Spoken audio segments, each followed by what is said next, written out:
Welcome, everyone. Thank you for joining us this evening for our Arapahoe County COVID-19 telephone town hall. If you'd like to ask a question, simply hit *3 on your telephone keypad, and an operator will come and take your question. If you're listening in online, you can type your question into the question box on the website. My name is Dirk, and I'll be moderating this call. Joining us tonight are members of the AllHealth Network, a nonprofit mental health organization that provides mental health services, behavioral health, and substance use treatment in the Denver metro area. We'll also be joined by Aurora Mental Health Center, a full-service community mental health organization that provides counseling and educational services that focus on prevention and wellness. Our experts tonight will help answer questions and provide tools and resources to help keep you emotionally healthy during these tough times. A reminder, or if you've just joined us and you have a question you want to ask, you can press *3 on your telephone keypad or send your question through the website. We'd like to start tonight with a welcome from Arapahoe County Commissioner and Board Chair Nancy Sharp. Thank you, Dirk, and thanks to everyone for joining us tonight. You know, the mental health effects of COVID-19 are starting to become a primary concern among those of us monitoring this issue. That's why Arapahoe County wanted to make it a focus of this town hall event and to share some of our resources with you. We're really glad to have such an amazing panel with us tonight, and we really appreciate them being with us and look forward to your questions. Thank you again for being with us, and I'd like to now turn it over to Commissioner Jeff Baker.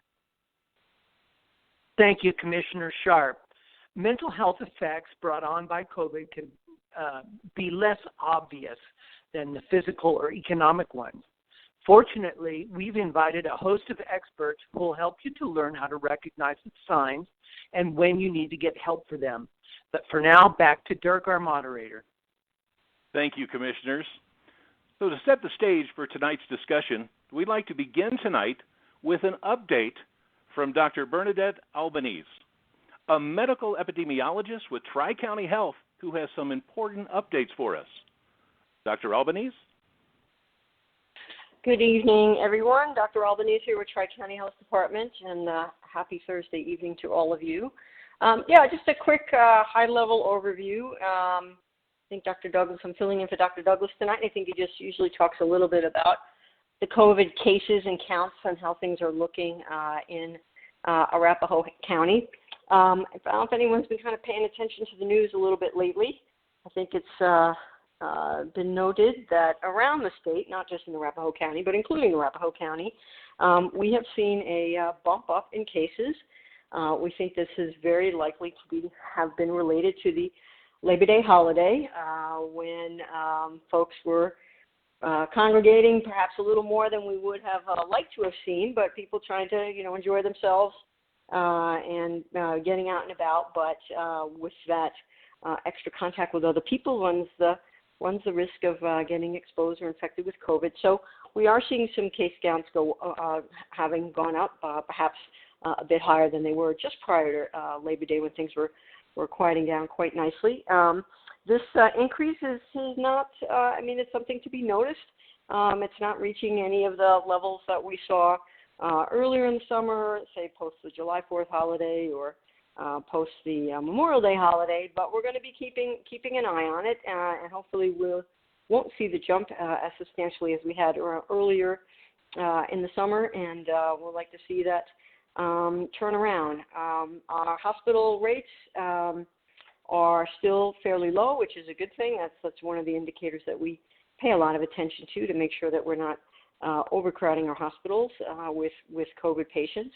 And one of the other indicators that you may hear us talk about a bit, our test positivity also remains low. We'd like to see that being confidently below 5%, preferably hovering around 2 or no more than 3%. So we're in a wait and watch at the health department. We continue to do our case investigations and make contact with those who unfortunately have been infected with the virus and give them instructions about staying home and taking care of themselves and taking care of their health and trying to make sure that anyone who might have been exposed around someone with COVID also knows to lay low for that 2 weeks after they may have had an exposure, because you yourself may be at risk for getting infected, and we want to make sure that you're not around anyone should that happen. So I think that's where we'll leave it. Thank you.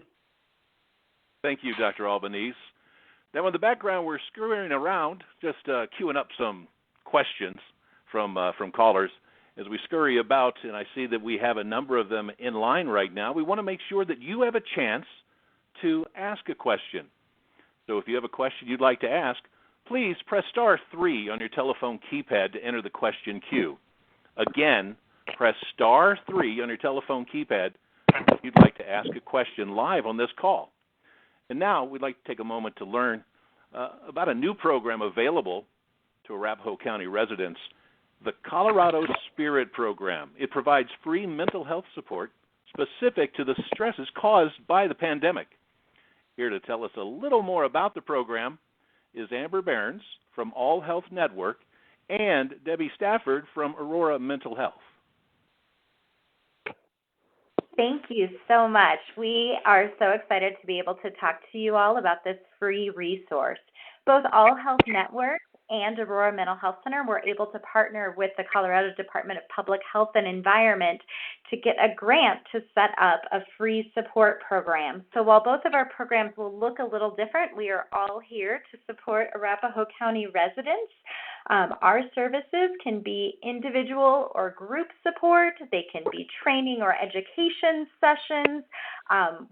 To access AllHealth Network support, we are available by phone at 720-707-6789 or through our website at allhealthnetwork.org/Colorado-Spirit. And really, we're here to be flexible and to meet the needs of the community. So we're really excited to talk to you about this free program. Debbie, over to you. Oh, thank you so much, Amy, and good evening, everyone. And what a delight that our commissioners work so hard to keep us all engaged in community resources. I spent some time today at the DMV, and have any of you even had to go through the process to get an appointment and wait? And I was watching as people were waiting and frustrated and then sighing and saying, oh boy, it's COVID, so it's how we just have to do our business now. And so what the Colorado Spirit program is designed to do is to help us all in our communities realize there are many ripple effects that have impacted people through all of the COVID and the pandemic. And so the Colorado Spirit program through the Aurora Mental Health Center has given us an opportunity to provide a support line to the community. And so if you need to call in or you need know someone that needs to call and gather, just find someone to talk to. They can call us at Aurora Mental Health Center at 303-617-2300. And again, that's 303-617-2300. And one of the things that we have appreciated is we've been able to address various languages in support for people in the community. And so we are able to address people in the Karen community, also the Bhutanese, the Nepali community, in those who speak in the Spanish language. And we have many other languages that we can also respond to. But some of the supports that we can help with, we have people that have been helping people walk through the unemployment process and how to get help there, or how to help deal with some of just the challenges of unemployment, grief and loss, and a lot of the changes that have been happening for people. And so Colorado Spirit is a wonderful opportunity for us to touch the community. And we're very excited that we've been able to partner with the City of Aurora, with Stride Community Health Center, with the Black Health Initiative, the NAACP, and the City of Aurora, and we are offering a Caring for Aurora Mental Health and Wellness Summit. And that summit will be held Saturday morning, October 3rd, and it will be virtual, and it will be hosted by the city of Aurora.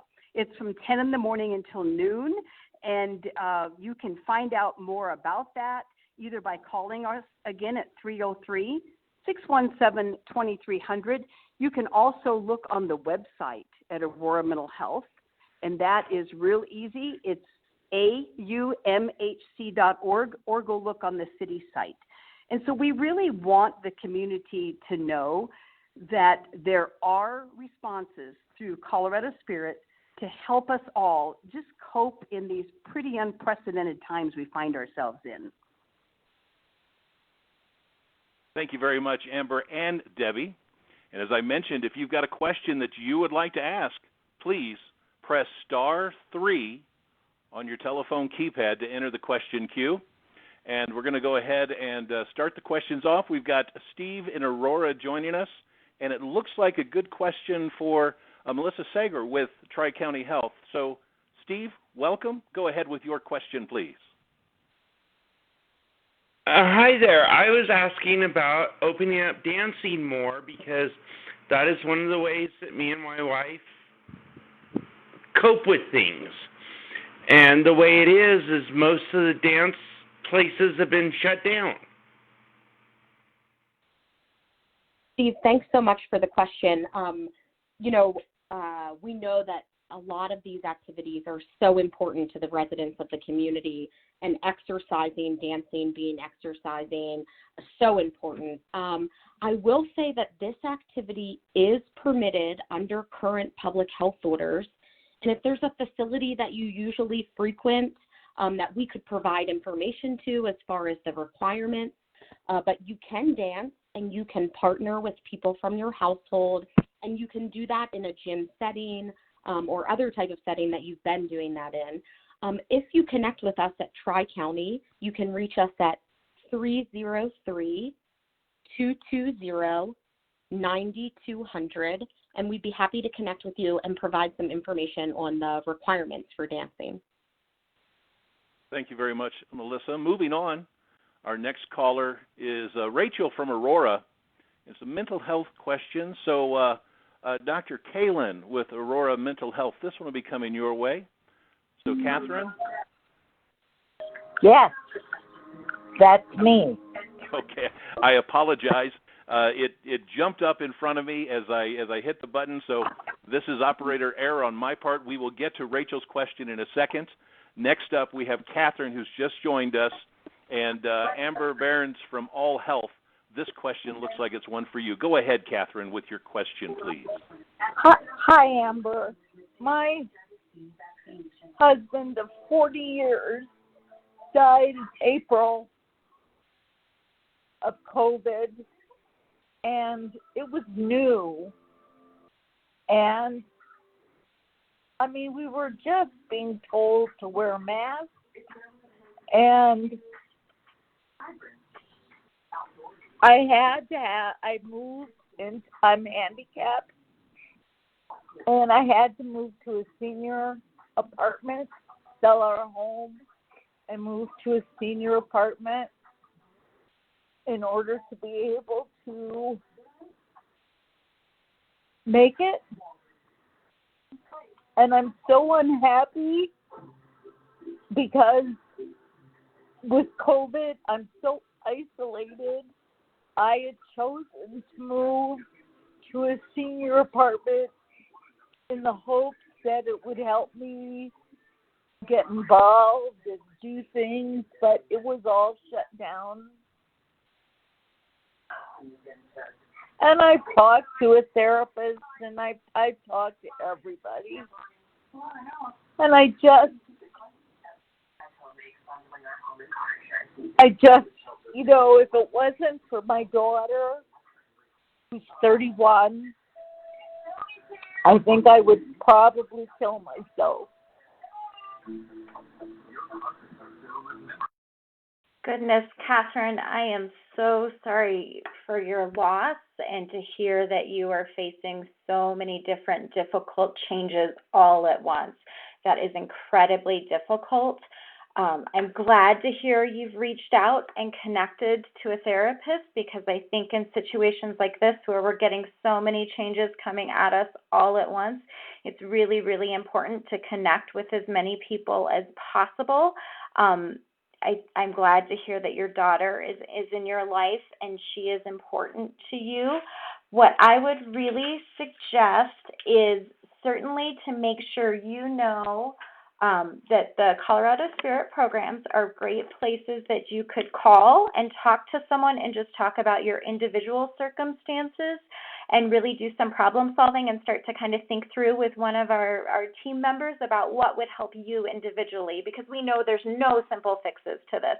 These are huge changes, and grief and loss are significant issues. I also think it's really, really important that all of us know that there is 24/7 support through the Colorado Crisis Line, and they are there.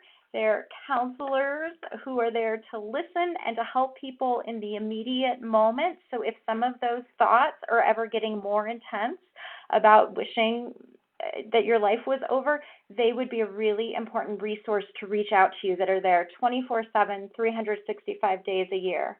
They can be reached at 1-844-493-TALK. You can also text TALK to 38255.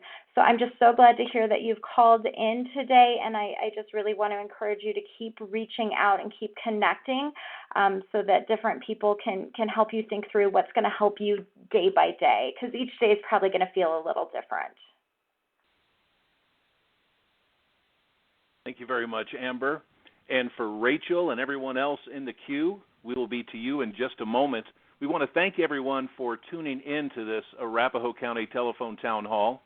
We're talking about mental health and COVID, and we have panelists from Tri-County Health, the AllHealth Network, and the Aurora Mental Health Center here to answer your questions. Right now, we'd like to take an online question that others listening may relate to. The question reads, my dad is living in an assisted living facility, and he can't see people like he normally does. Seems down when I talk to him, but he doesn't want to use his phone or computer for video calls, so it's hard for me to know how he really is doing. I'm worried how the restrictions are impacting him. How can I support him? Now, let's see here. Amber, do you have an answer for this one? Sure. I think that, again, is a really challenging situation, and we know you're not alone. I think really continuing to connect with your dad, even if he doesn't necessarily feel like talking, is important. I think reaching out to the staff at the facility is important as well, because they may be able to do things on their end to encourage him as different things become available. We know some things are becoming more available in different facilities. I also would really recommend to kind of talk to him about what's getting in the way, why he doesn't want to use video, and see if there's some alternate solutions, and to consider some non-traditional ways of connecting. Well, not non-traditional, but ways that aren't video. So again, doing things by phone, letter writing, a lot of those activities that sometimes we forget about because we're so tuned in to video conferencing. Thank you very much for that answer. And now, as promised, we've got Rachel, who is joining us from Aurora. And as mentioned, this looks like a good question for Dr. Kalin from the Aurora Mental Health. Rachel, go ahead with your question, please. Hi. I was just wondering, seeing that all the new students and a bit older students that have been just integrated into this new school system, little program, I don't know what to call it, but I was just wondering, seeing that their mental health is steadily declining in my social group, around social life and in home life, I was just wondering if there was any precautionary measures, like safe to tell. I know there's one like that one. I was just wondering if there's any new programs that would be out there to help any students in need in this type of time. thank you so much for your question, Rachel. And it's understandable that you would be concerned about your peers in school. This is obviously an incredibly unusual time to be a student. And there are, even for schools that are still operating remotely, there are many resources available. Typically, in many of the schools in Arapahoe County, there are school counselors, and also many schools have their own school-based therapists. At Aurora Mental Health Center, we have school-based therapists in many of the schools in the Aurora Public Schools as well as the Cherry Creek school districts, and they are there exclusively to help with those needs that you're talking about, those social emotional needs, the unique challenges that everybody is facing this year. And they are available, through telehealth as well as in person, depending upon what the particular school situation is. But there are many staff in the schools that are there to really help students adjust to this new world that we're in. And I would recommend accessing those people to start with. Of course, the Aurora Mental Health Center is always available. We work with many students, children, adolescents, and their families when they feel like they're in need of professional help. And I do think it's important that you keep an eye on your peers and looking for, any behavior changes that you might see that might be concerning, so that, if you notice these things in your peers, you can help them connect with assistance as well.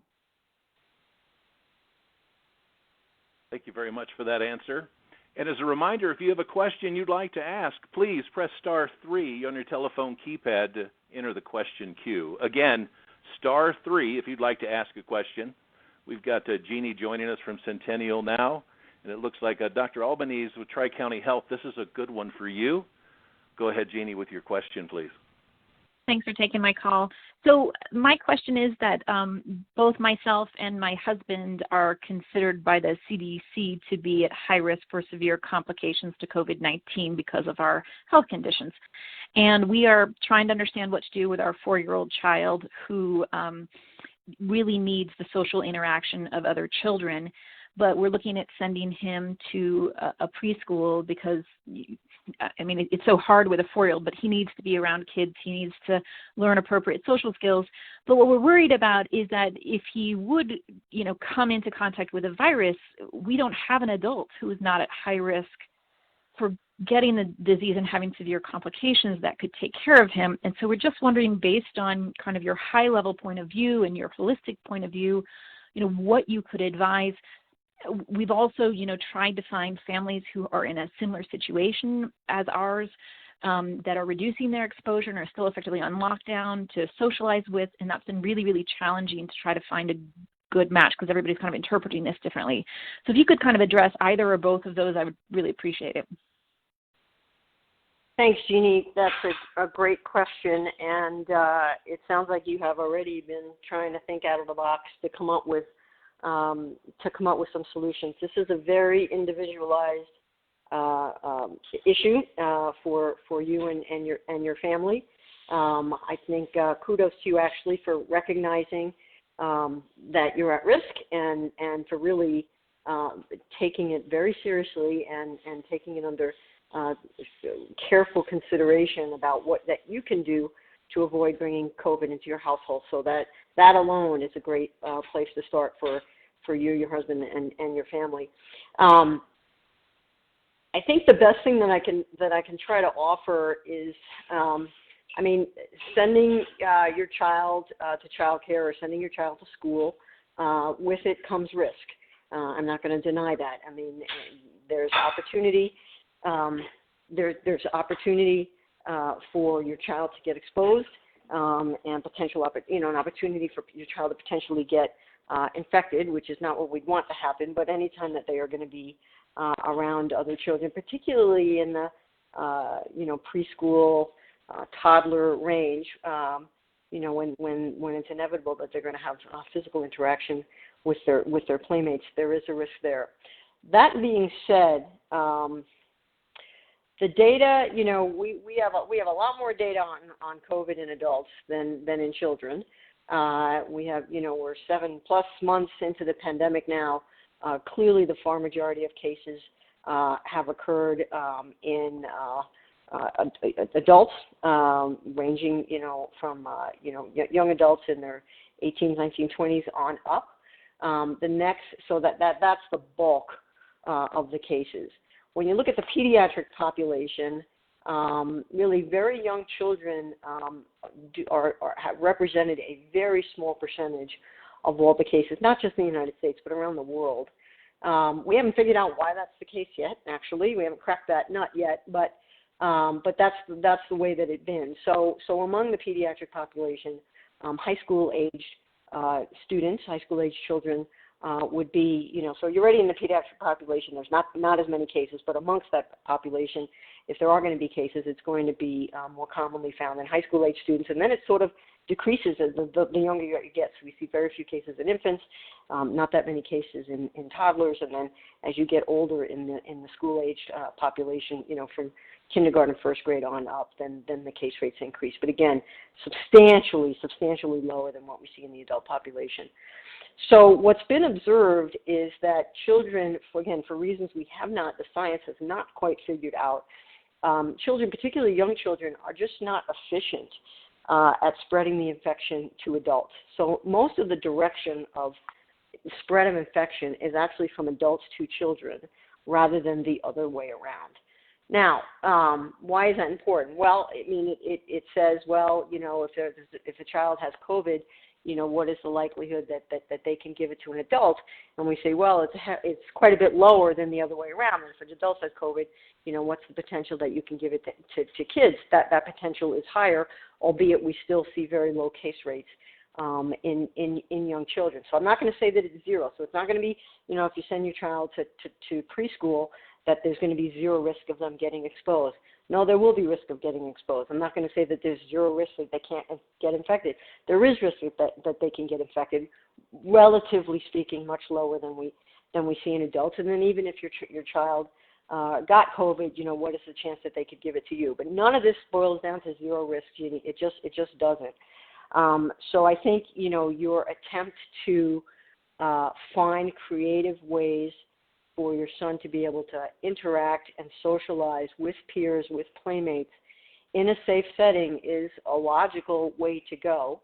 I think if that's not possible, I think paying, when you want to consider the preschool setting, I think is to be as careful in considering what preschool options there may be and to shop around and look at things like the size of the class, the size of the school. What's the age range of the children that attend that particular center? What are their COVID policies? We've been in this long enough, and many child care centers have been open for a long time, some throughout the entire pandemic, to really have hopefully honed in the protective measures that they put into place to protect their staff and their children. And so to take those things into consideration, shop around, and ultimately it's going to be how you feel, what your gut is telling you in terms of, whether you're comfortable enough sending your son to a preschool setting that you also feel comfortable with. So I hope that's helpful. Thank you very much, Dr. Albanese. And next, we're joined by Ann in Aurora. It looks like a good question for Dr. Kalin with Aurora Mental Health. Ann, welcome to the call. Go ahead with your question, please. Hello. I am 65 and I am on Medicare, and I have been feeling lately like I've needed some mental health support. So I did call my Medicare provider and get a provider list, which I started calling down, and either they're not accepting new patients or one's retired, and so it's discouraging to try to find someone. So when I saw that Aurora Mental Health was on the line tonight, I thought, great, let me call and see if they have anything available for someone in my situation to get some help. And I wouldn't even mind doing it online, but obviously it needs to be affordable. So do you have any solutions for me? Hi, Ann. Yes, we do take Medicare at Aurora Mental Health Center. and you can access our services. Some of them are available in person, and we, of course, are available through telehealth. So you can see a provider either through Zoom or over the phone, and some of our services are also available in person. If you just give us a call at 303-617-2300, we should be able to get you set up with a provider. Thank you very much, Dr. Kalin. And as a reminder to everyone listening to this call, if you have a question that you would like to ask, just hit *3 on your telephone keypad to enter the question queue. Again, *3 if you would like to ask a question. Next up, we've got Donna from Aurora joining us. And it looks like a good question for Melissa Sanger with Tri-County Health. Donna, welcome, and what is your question? Thank you. My question is about nursing home guidelines and visitation, and hopefully inside, even in room. I know that we've been doing window visits, and for a while we were doing some outdoor visits, and that's wonderful. It's good to actually see my mom, not through a window, so that's wonderful. She is 88 and has dementia, and in April she fell and broke her femur. So I've seen her only a couple of days between the rehab facility after she had surgery to repair her leg and the nursing home where she is now, where they do both rehab and memory care. So, but it's really hard for her. She doesn't remember from one visit to the next why I'm not there, and why I can't come in, why she can't hug me or hold my hand. And she went from the beginning stages of dementia before she fell to now the first time not knowing me. I'm sorry. Donna, I'm so sorry to hear that. No, you're perfectly fine. I'm very sorry to hear that. I'm happy you were able to do outdoor visitation. We do, unfortunately, hear this a lot. We have a team dedicated at Tri-County to working with the State Health Department on guidance for these facilities. It's very challenging. It's such a risky place, and balancing that risk of protecting lives with situations just like this where, it's so difficult for everyone. The State Health Department is developing guidance, is constantly working with stakeholders. They take feedback from the community. If you reach out to Tri-County, I'd be happy to connect you. But we are allowing indoor visitation at facilities. There are pretty stringent requirements, and unfortunately, it's just going to depend on the facility that your mom is in. Each facility's capabilities to deal with visitors and screening folks and space for visitation is different. And so if we can provide guidance on what those requirements are, we're always happy to chat through with facilities about innovative approaches they can take. We're happy to advocate at the state. We had questions even with outdoor visitation, like my facility is concerned because you have to walk through the building to get to the outside area. And we had conversations and we connected with the state and the facility and figured out a way to do that safely. So if there's anything we can do to guide that specific facility, please feel free to reach out, but also keep reaching out just in general as information's developing and changing all the time, and just sending a lot of love and support your way. And I'm just so sorry to hear that, and I hope things improve soon. Thank you, Melissa. So just a quick check here. We're about halfway through our telephone town hall, focusing on mental health in the times of COVID. And we know that folks are really feeling the effects of the pandemic, and we have mental health professionals here to give us some guidance and tools to better deal with life. So if you have a question you would like to ask, please press *3 on your telephone keypad. And we'll go ahead back to the phones. We've got Fiona joining us right now. Looks like she's a student, and a good question for Amber Behrens. So go ahead, Fiona. Hi. I'm here in SLO right now, San Luis Obispo, California. I had COVID last month, and I had pre-existing health conditions, and I had to get a hotel, and because my roommates also have pre-existing health conditions, and so they didn't want to get it, and we were all negative when we had tested for it. So, but I'm also from Colorado, just to preface that. I'm from Boulder, Colorado. But yeah, I got it, and I was in a hotel room for 10 days or 12 days by myself. I'm in a relationship, so my partner and I were like really happy like then, but it's still like even when they weren't there, it was really, really sad. I was really sad. Especially because I couldn't have my parents fly out because they can get them sick. But my question to you guys is like, like I heard that you do have services for college students, so I'm good on that part.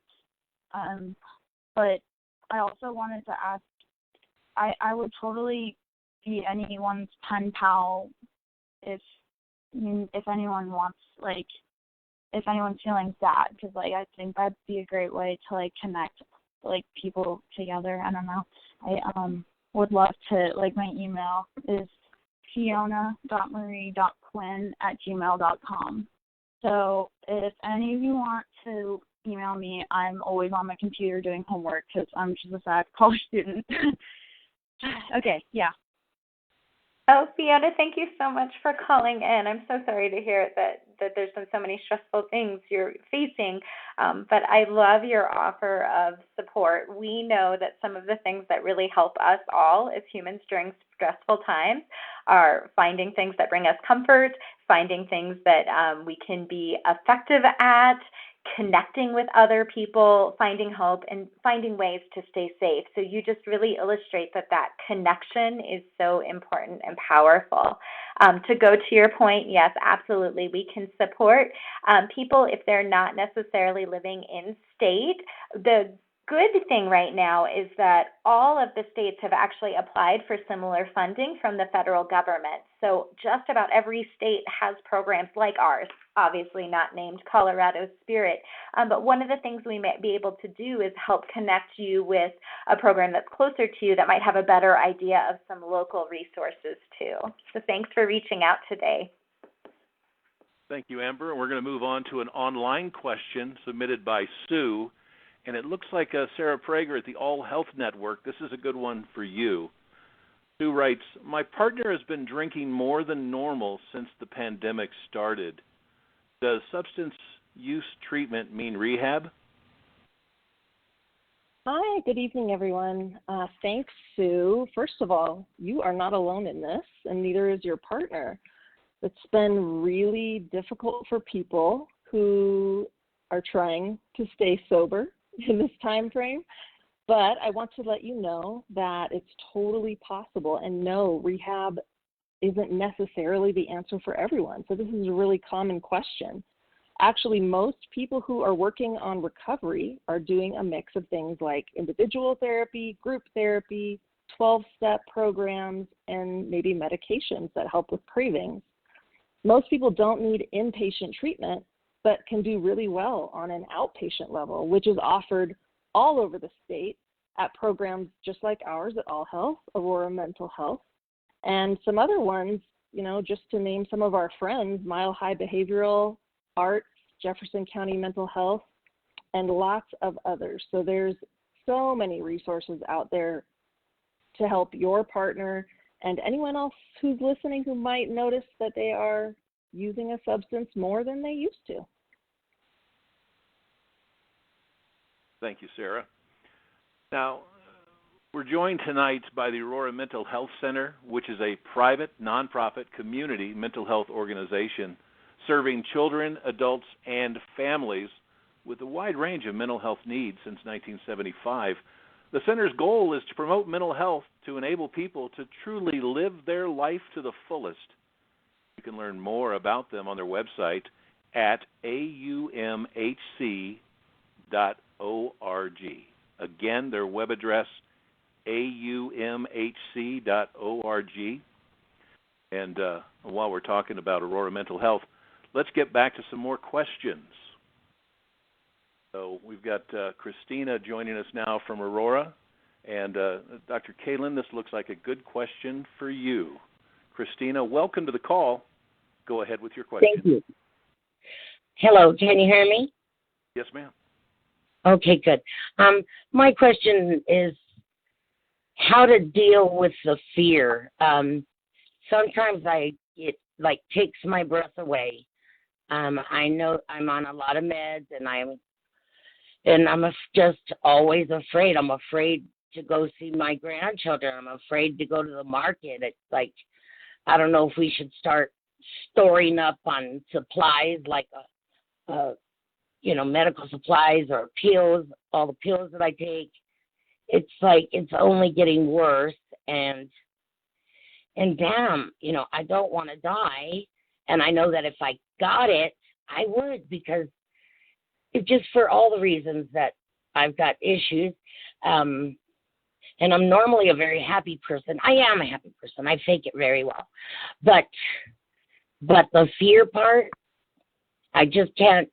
I can't dwell on it too much. Otherwise, it makes me it freaks me out. I just try to get my mind not to be so fearful, thinking of, I don't know. My kids think I'm crazy. They say I watch CNN too much. God, if we didn't, I wouldn't know nothing. So anyways, if you can make anything out of that. Absolutely. Hi, Christina. I think that, first of all, you're not crazy. All of us feel some level of fear. Most of us a pretty high level of fear at this time. It is a scary time. It is a scary disease. And especially because you sound like you are higher risk, it's important that you do take care of yourself. I think that there are some parts of anxiety and fear that are important. There's a reason why human beings have anxiety and fear, because it keeps us safe. It motivates us to do the things that we need to do to stay safe. And so, productive anxiety and fear leads us to do things like wash our hands and wear our masks and keep our distance from others. But anxiety can also get out of control, as I think you know, and it's important to remember that there are also some unproductive parts of anxiety, that tendency to ruminate or to, go to the worst case scenario all the time. And it's important for you to be able to feel your worry and your fear. We all have it. It's okay. But also to be able to give yourself space to let it go. And I think that it sounds like you have some really good coping strategies that you can use to make sure that you keep your fear in check. Sounds like you have kids around, being able to stay connected to kids, talking about your fears with kids and letting them go, making sure that you're connected to your social network, even if that isn't in person. But as we know, there are many other ways to connect. And I actually would challenge you on the constant watching of CNN. I think that we can get oversaturated watching cable news all the time, and it can actually increase our anxiety. It's important to be informed and to get, really accurate information about what's going on with COVID-19, but maybe dial down the exposure that you have to the news. Maybe, do a few minutes each day as opposed to leaving it on all day, because that can really feed anxiety and make it harder to kind of keep it in check. Thank you very much, Dr. Kalin. And as a reminder, if you have a question you'd like to ask, please hit *3 on your telephone keypad to enter the question queue. *3 to ask a question. Next up, we've got Charles from Aurora, and it looks like a good question for Dr. Albanese with Tri-County Health. So, Charles, welcome to our call. Go ahead with your question, sir.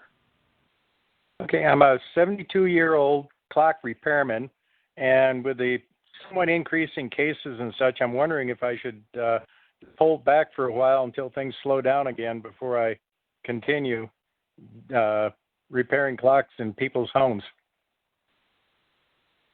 Oh, hi, Charles. Great question. Well, you answered a couple of questions that I had in my head. So, yeah, Charles, you are in a high-risk group based on your age. And our cases we are on an upswing, as I mentioned early in the call, and I think we won't know for maybe another week or two what direction, whether that's going to be sustained or not, or we're going to have a turnaround. So do keep an eye on that. Entering people's homes is a risky prospect. Since there may just be no way for you in advance to know what the physical layout of the home is, what the situation is, how many people are in there, whether anyone is sick, and so forth. So, but of course that's got to be counterbalanced. This is your work, this is your business, this is your financial support. I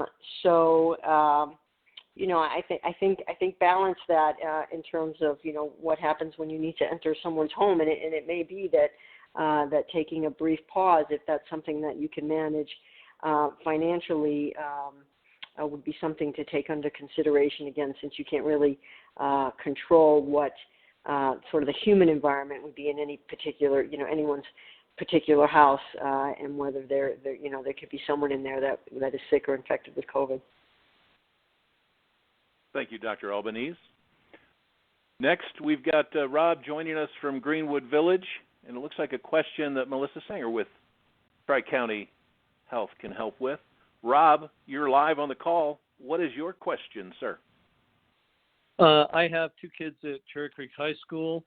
The incidence rate, according to the superintendent, is 0.03% for students, which, according to you, is 100 times less than what you're looking for incidence rates. And as I understand it, the whole idea behind closing down the country was not to flood the hospitals.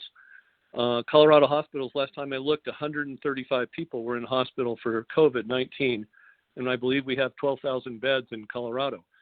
So the question is it time to open up? My kids have been kicked out of school for 4 weeks now because a grand total of 10 kids out of 1,700 had the virus. And we're talking about mental health for the kids, for the parents, as well as all the people who are unemployed who've lost their jobs because the economy's been shut down. Rob, I really appreciate the question. It's, we know it's important to the community to understand how these things are working and moving and why we're doing what we're doing. I'll say that we are learning along the way. As things change, as we learn more, we do try to adjust as quickly as possible. We're gradually reopening to keep those numbers low. So while we're being cautious, we are reopening, and we're just doing that cautiously. And you can visit businesses, and people are doing activities. We still need it to be limited to keep those numbers low. But team sports are resuming even. We're doing those activities carefully. We're seeing we're monitoring for the impacts of increased activity.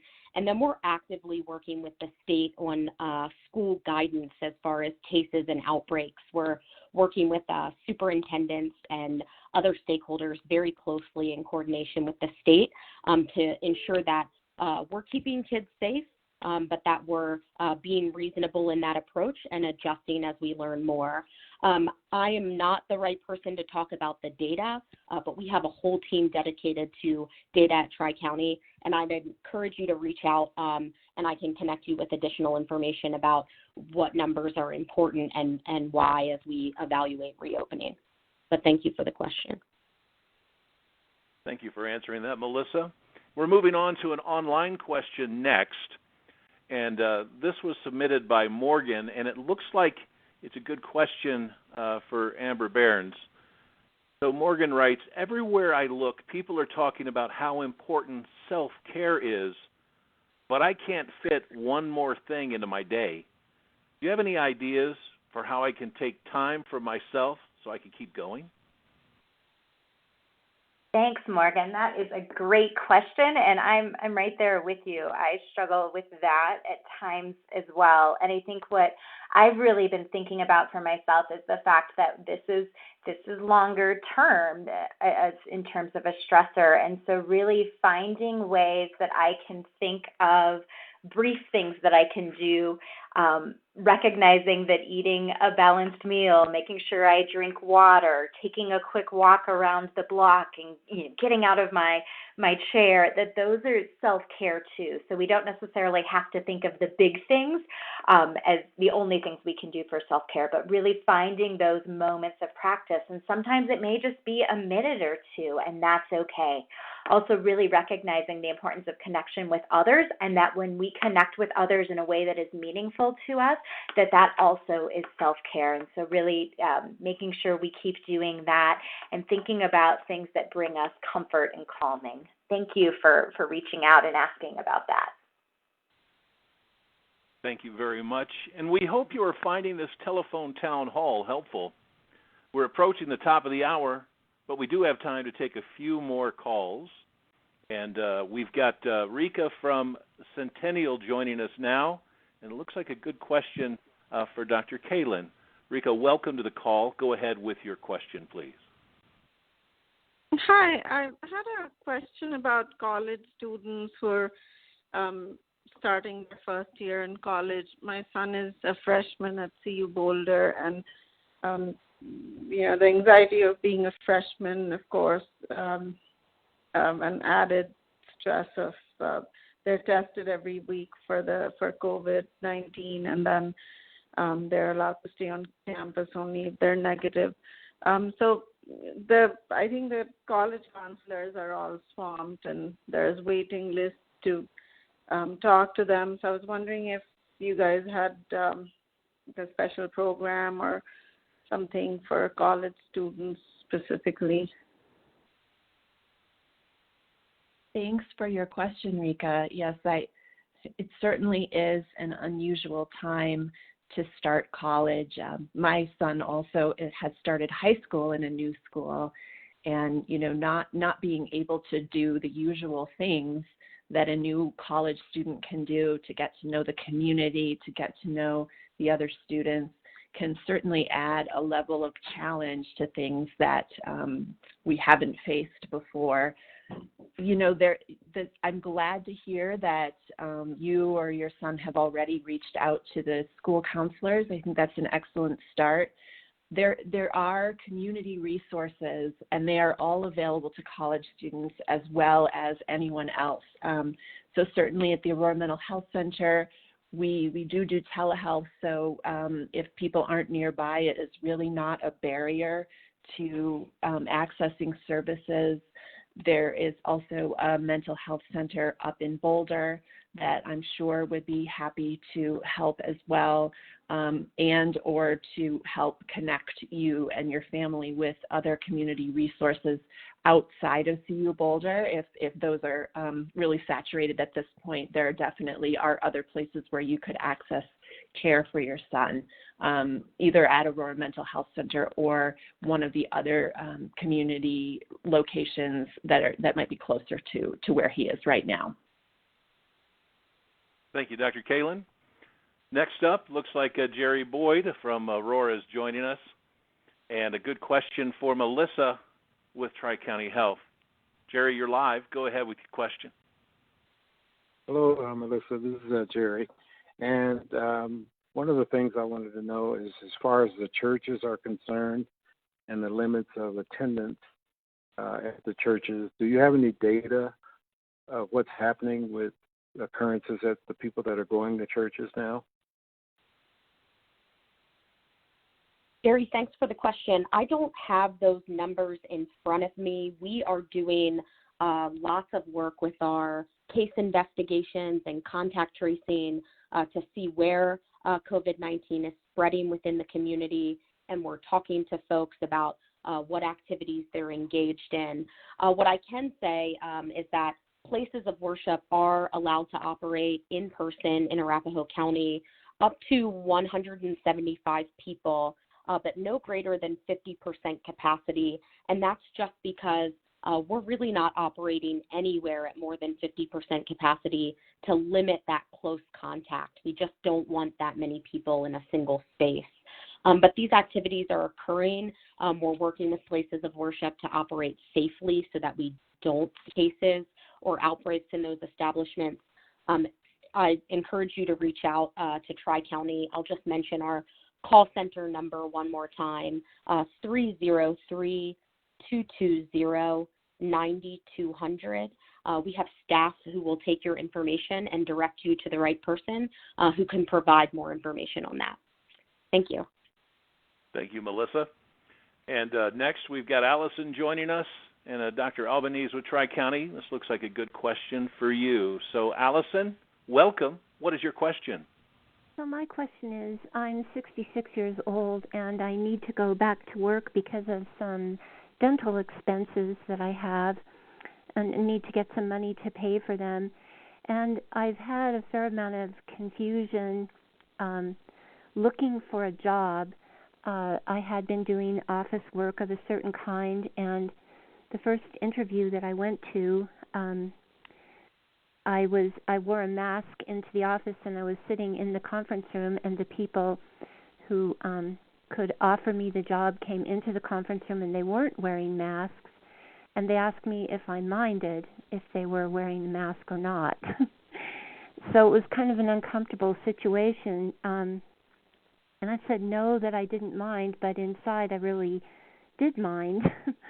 And so I'm kind of wondering how to handle this, because it makes job hunting very different than it was before, and I don't know whether to ask the question up front or to go to the interview and find out then. I guess the situation is that if you're in a private space, it's up to you whether or not you wear a mask, and I would be uncomfortable working in an office where people weren't wearing masks.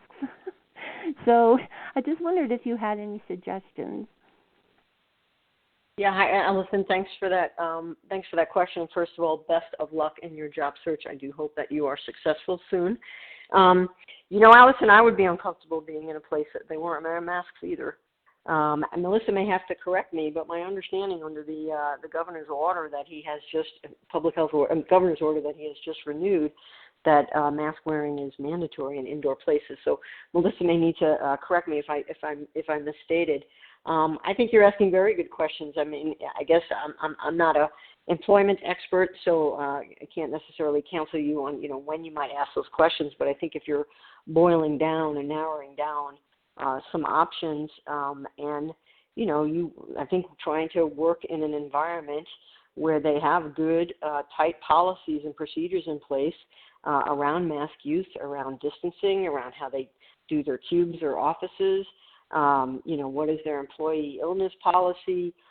Do they screen for COVID symptoms regularly? These are all best practices that we have been recommending from the health department for a long time, and we feel strongly about mask use in indoor places. Now, depending, if you have a completely private office and you're able to, physically separate yourself, during most of your workday, then wearing a mask inside your office isn't necessarily something that's mandatory. But I think going out to common areas or dining rooms or break rooms or restrooms, we'd like to see mask use being done there. So you're asking good questions. Really up to you as to when you might broach that subject with a potential employer. But to me, they sound like good and relevant questions to ask. Bernadette, if I can add, if you reach out to Tri-County, we work with businesses about what the requirements are. Bernadette, you're absolutely right. Masks are required in indoor spaces, but I also wanted to quickly add, if you reach out to Tri-County, we have a community services branch, that works to connect members of the community with resources. And you mentioned dental concerns at the beginning and covering those medical costs. We'd be happy to connect you with resources. So please reach out about that. Thank you for adding that information to the question and the answer. So we've covered a lot of ground tonight on this call, and our time is almost up. So I'd like to go ahead and turn things over now to Commissioner Kathleen Conti for some closing remarks.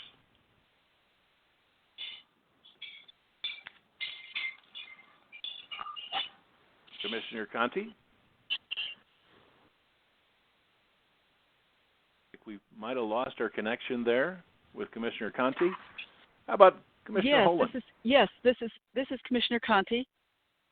Okay, could we Can get you hear some me? closing remarks? Yes, ma'am. Yes, okay, very good. Well, it has been just an honor to be with some of the area experts tonight. And I hope that the community realizes the great support that we get from our mental health and our Tri-County members for all that they do for us as a resource. And I'm glad that the general public gets a chance to enjoy that as well. And thank you for joining us tonight on this call. And again, thanks to all of our resident experts for all that they have brought to the community and to you. We would urge everyone to take their words to heart and to see and to help yourselves to those that are close to you if you think you have need of it. I'm going to hand it off to my fellow Commissioner Holland. Thanks, Commissioner, and thanks to everybody who participated this evening. I hope that our guests gave you some insight, resources, and strategies to use if you find yourself struggling. We encourage you to reach out if and when you need it. It's important that we take care not only of our physical health, but also our mental health during these difficult times. I'd like to ask Commissioner Jackson to close us out. Thank you, Commissioner Poland, and thanks again to all of you. We understand that mental health issues can be harder to identify and even harder to talk about, so we appreciate all the very useful information that we've heard tonight. As we make our way through this crisis, it's really important that we all do everything we can to support ourselves and those around us. But the good news is there are probably many more resources than you might have even realized, and we encourage you to use whatever you need and to reach out to the organizations that were represented here tonight. And now I'll hand the mic back over to Dirk, our moderator. Thank you very much, Commissioner Jackson. And thank you, everyone, for joining us for this conversation. And as a reminder, we will post a copy of this recording to our website in the next 24 hours. We hope you stay healthy and safe. Have a very good night.